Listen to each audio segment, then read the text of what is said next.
options here for both Feibai and also Andran. The only good thing here for KBG though is that since Andran picked up the Fiora a while ago, this can actually still be the case here in game number 3. As we see him just landing the true damage here onto the members of JDG, threatening even the back line with his prowess and having to sustain for the team with the Grand Challenge proc. Couple of bans coming through here is the Corki, Vladimir, Kassadin, Ziggs. So it's going to be a huge mix-up with the Akali banned out as well. The mid laners are going to be a bit of a thinker. Corki kind of becoming, kind of receiving a lot more attention in this series. Zaya locked up. So it's going to be the Zoe this time from Andran. Be a nice thing to witness with the Zeri locked up here for KBG's ADC. And there is just one missing piece of the puzzle, and that is the mid laner here for JDG. What is it going to be? Yo! Yo! No way.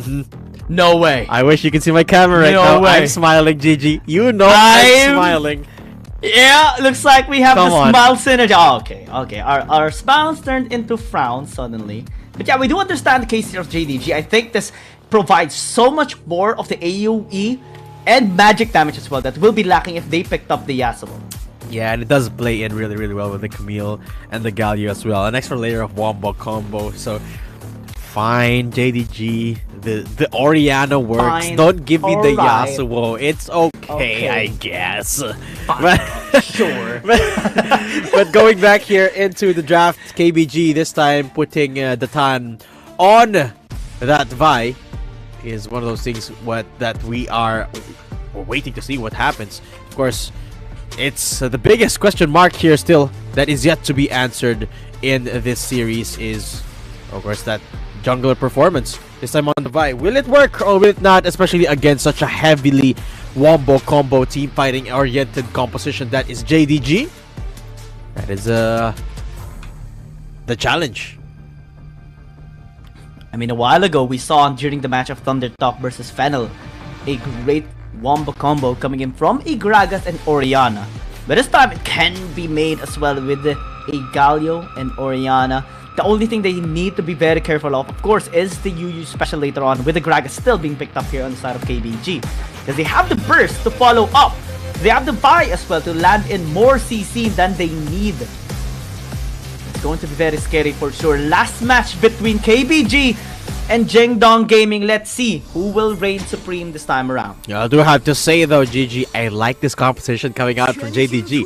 It is very teamfight oriented, very wombo combo-ish. And if they are able to pull off these things, these ultimate layers or layers of ultimates, it's gonna be a sight to behold. But that in and of itself is a challenge by well, just to execute, because once you have these ults, it's gonna be really hard to make them effective all at the same time. So JDG setup has to be stellar for them, and that's where you use Gragas come into play. It's gonna be a big denial factor here with the explosive cask. So JDG still, it isn't still a free win on their side. You still have to execute it to perfection.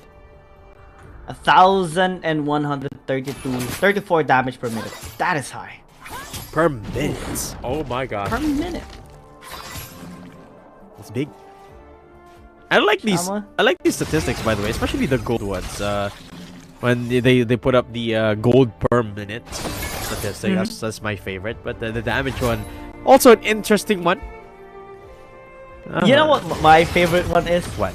I like it because it's nobody does that, but they actually track the amount of seconds you land your CC. Like how many seconds do you actually? Yeah, the total crowd control duration you deal to your opponent. They have that. But the thing is, I feel like that's kind of unfair, you know? Why? Because you got things like targeted stuns, like yeah.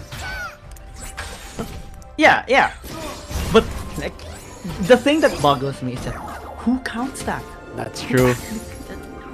You actually count that. It just is mind blowing. Because I love stats, but seeing that just makes me adore this game and this league even more. That is true. Lemon not adoring his situation right now, especially because he is being forced to back away, and the ball breaker is gonna be there. First blood, by Keep Best Gaming. There you go. That's the Tatan we've been looking for here.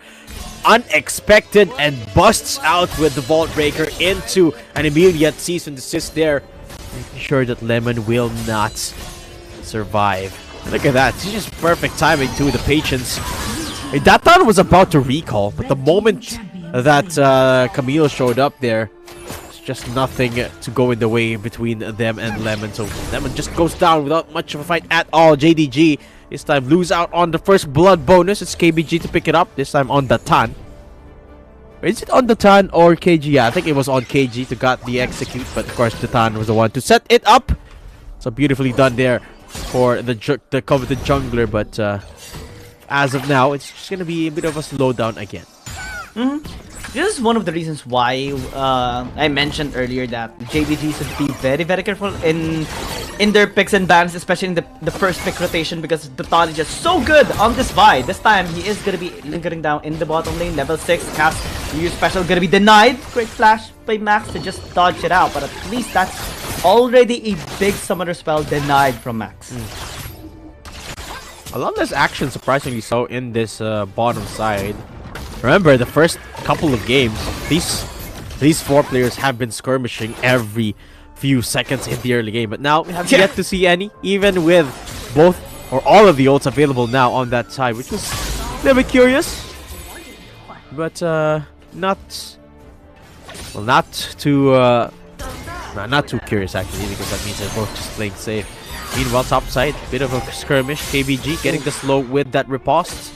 But it's still always going to be a skill matchup here, right? Between the Camille and Fiora. So, yeah, nothing too surprising either.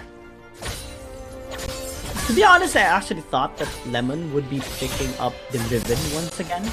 Because it can actually work and be okay in top lane against a Fiora. That was one of the OG matchups that you did see in season number 1, though it hasn't been the case here in Season 2, but with the recent buffs on the Riven, might just be the case as well. And we saw the performance of Lemon as well on that champion a while ago. It can be great on the Wombo combo as well, but I do understand that Camille Gallia is just a great special duo that they have to really lock in. Absolutely. And it's kind of been their plan ever since game number 1, right? This is the same strat that they went for in the very first rotation of the first drafting phase, and it's something that they have perhaps practiced a lot in their training session, so makes a lot of sense here as they put it up in this series concluder. 100 Zoe though is something that we haven't seen in the series, and it's something that I want to witness and I want to see perform here, especially in these team fights, which I think we're about to see here in the Rift Herald. They're setting up Datan, spawning up a ward. Andron 9 not yet in the vicinity, but finally will through the blue buff, but actually did connect. Maybe trouble bubble here onto Payby. Max gonna be joining in. Season is onto the backline. Shockwave gonna be denying, and Datan is gonna be in a lot of trouble. Jungler down is gonna be given. JDG actually a chance to get this objective right now, but KBG is not letting go without a fight. They will still secure the dragon here, but at least the RH here for once. KBG still landing the damage, forcing out so many flashes. Battlestar gonna be connecting here onto Payby, still getting even that flash that he used a while ago. KBG not able to get the objective just because of the Vi being overextended by Datan. Let's see again here, Datan.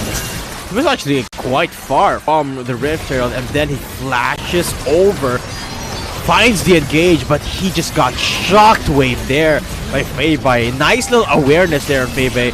Payby waiting for the last second and actually targeting Datan there. After the shockwave, they just collapsed on him. And KBG just tried to get the redemption kills. Not enough damage going for them as of yet though, because the ADC went down as well. Get another fight picking. I think it's gonna be much more fine this time around, but it's a great position this time around for JDG to do what they did to KBG in game number 2. Double objectives right now being threatened by JDG, and Yu is gonna be here in the vicinity still. Cham as well, trying to get access. Datan did get his heal back a little bit through the camp that he took, but the dragon still taken by JDG. The RH taken a while ago. It's a 2-for-2 special by JDG. And you gotta remember, in the last 2 games, both teams have got both 2 objectives in the first engagement, got the win. So in this game, KBG have to break that streak. They got the first 2 objectives in game 1, they won. JDG got the first 2 objectives game 2, they won. KBG now has to work double time if they want to access it into game number 3.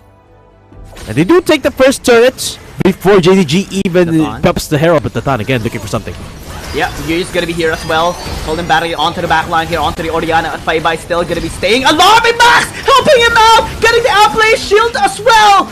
Oh, the Oriana is gonna be allowing him to stay alive, and that's a great outplay coming in from JDG. Punishment is heavy on the Vi. And this is what makes this competition so deadly, especially with Max on the Galio. Yeah, and Tatan just struggling to find something here. I mean, I like the proactivity coming through here, but JDG, they've been reading him like a book now because he's been doing the same execute over and over again. And it's sort of become easy to read now. KBG jumping on Barry. The Storm gonna be used. It's gonna be fine already. That's the prowess of having the Xayah. With one ult, you will be able to reposition and dodge so much setups, be untargetable, at least for some time. It's looking really rough now in the early game. It's just a 1,000 gold lead, but KBG, their jabs have not been hitting now. So it is the early game that they definitely weren't hoping for in this series concluder. But there is time to come back. They still have some scaling options. They have a lot of damage still to work around. A lot of tools to work around. Yeah. But they are looking for another start of the fight here with the Tan charging up. And the great part about this for KBG, or at least the good side on them, is that they're still the one dictating at least the gold lead. 1,700 gold lead as we see it on the screen. Max getting a little bit in trouble. Will they at least be able to stay alive? 9 minutes in, still constant pressure coming in from KBG, especially with the Taunt just lingering down the area alongside with Yu, making sure they have the pressure pinned down on JDG's members. The Star not going to be connecting. Safety Trouble Bubble will not connect as well. Barry's still going to be able to clear out the wave. But we do see a bit of a skirmish on the mid part here. Lemon just zoning away the Fiora. We'll be fine for now. Oh, there is a 3-man reinforcement. Hextech ultimatum.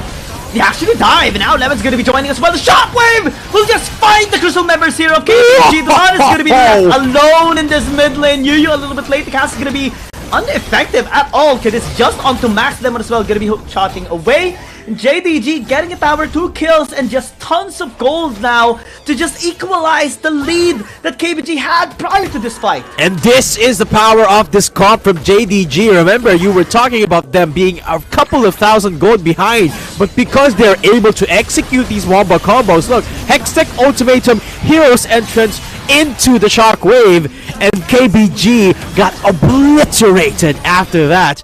With Datan just watching down in the back line, unable to do anything. Now they're looking for an engagement, but JDG off to a very hot start here, and now they have the gold lead. They're looking to press on even further. And remember, they're able to pull things off like that even without the gold lead. Imagine now that they're in control, what else they can do. That play is worth 3,000. Because that's the amount of gold that they've earned with just one play. And the amount of gold they have gathered along the way as well. Now we look at the comparisons. 3-1 and 2 on ones. Ooh, man, this Aatrox is just gonna be reigning supreme this time around. And all of the fights is gonna be unstoppable. Unless Anran will be able to burst him out alongside with KG and Datan. I think 3 of them should focus on this Aatrox. Oh, Datan might be spotted out though. He's isolated for the moment as the Ice Dragon spawns up. KBG a little bit late to the party, and JDG already starting up the Dragon.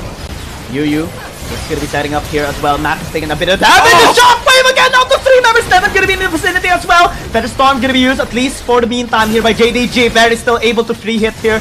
He's onto the Dragon. Max getting too low. No! Initiated with the season. Yes, and that's so questionable here for the Tom, because now they don't have the jump, they don't have the smite here on KBG's side.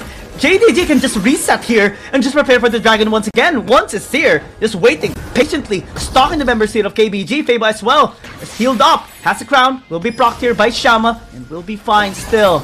KBG is in a lot of threat right now. It's not going down, means the Dragon is for free now for JDG, but they're going to look for the by Anran is just too good! Now brings it to a 4 versus 4. This time around, Max still gonna be initiating for the team, having the shield withdrawn here onto 3 members here of KBG. KG looking to intercept onto the backline. Battlestar once again onto Lemon. This is dealing so much damage this time around. Here's gonna be there. Shockwave here onto the member seal of KBG, but the backline that's gonna be breached here by KJ and getting Grand Challenge as well. Andra being chased here by once, but it's already two done. The Dragon's gonna be on the line for Zatan. Cease and desist onto the Aatrox. It will be the world ender, or the world will be ended here by JDG. It looks like it's gonna be the latter, and KBG will get the second Drake. What was that? KBG able to extend the fight long enough for the time to spawn up. I mean, sure, they weren't able to get the kill onto once there, but they still get the dragon in the end, which is exactly what they set out to do in the first place. How? I do not understand. Let's take a look at that long, drawn-out fight again, and look at Max struggling to staying alive for so long, and the same happening for once as well. But Tatan, this is already the time where Tatan was down. Shockwave dodged beautifully by the players of KBG, but once scatters them around. But KBG playing once like a fiddle. They just kite him down until Tatan shows up again, and by this time once was like, you know what, I don't want to fight this anymore. You can have the Ice Dragon, and KBG weather the storm. They deny the second dragon, this time taking it for themselves. The comeback is real, especially for Keep Best Game. It is the best way that they can actually do it, and it's through Andra 9 landing the assassination this time around. They're going to be turning onto the two members of JDG. They're going to be in a lot of trouble. Here's the end of trying to sway some of the members of KBG. Shaman's going to be here at least, popping up the ult. Featherstorm as well, going to be used by Bear to try and stay alive to sway some of the members here of KBG. But again, constant pressure now being pressed by Keep Best Gaming on JDG. JDG is actually just struggling now. It is dead even. The game is. With the Baron spawning up, these objectives are going to mean everything for these engagements. It's all going to pivot into that jungler. The Tad has been setting up the fights consistently, but remember, there is a huge gold advantage still for the side of one. So these fights, Yep. could be everything here. He has to be the hero. He has to be the main protagonist here of JDG. If he doesn't pop off, if he doesn't threaten the back line of KBG, then everything is just gonna crumble here on the side of JDG, because now we see a big gold lead on the Baron lane part here of KBG. KG is ahead by 1,700 gold against Lemon. We haven't seen him, particularly Lemon, be able to impact that much in the fights. There's been lots invested into this series already, but KBG, they're not backing down. Baron is up. Drake, bit of a ways away still for now, but the gold is just separated by 600. Sleepy Trouble, no Paddle Star this time. But JDG, they're keeping it together. They're grouping up for now, creating that vision towards the Baron buff, but this Sleepy Trouble has been a headache for them. Yeah, Andran is basically keeping this game in check for KBG. The Paddle Stars, Sleepy Trouble Bubbles, the pokes coming in, forcing JDG to reposition every single time. And it creates the constant pressure against them as well. You have to find ways to actually pin him down, but that's the problem. Because JDG really just wants to group up. They don't really have that much engage except for Lemon. Maybe Max. Max is just focusing on his defense to protect his allies. Lemon. Oh, that is a very proposition. You just time around the answer back. Great Hexagon to at least deny the cast coming in. Thon hesitating for a little bit with the Vault Breaker, and he's in desist, and that leaves you actually dead. Oh, they don't have the disengage anymore. They don't have the Gragas anymore, but they do find a Sleepy Trouble. Are they going to engage? The answer is no. JDG will win the exchange. Slowly moving down now towards the Baron, but it's going to be as scary as it is still.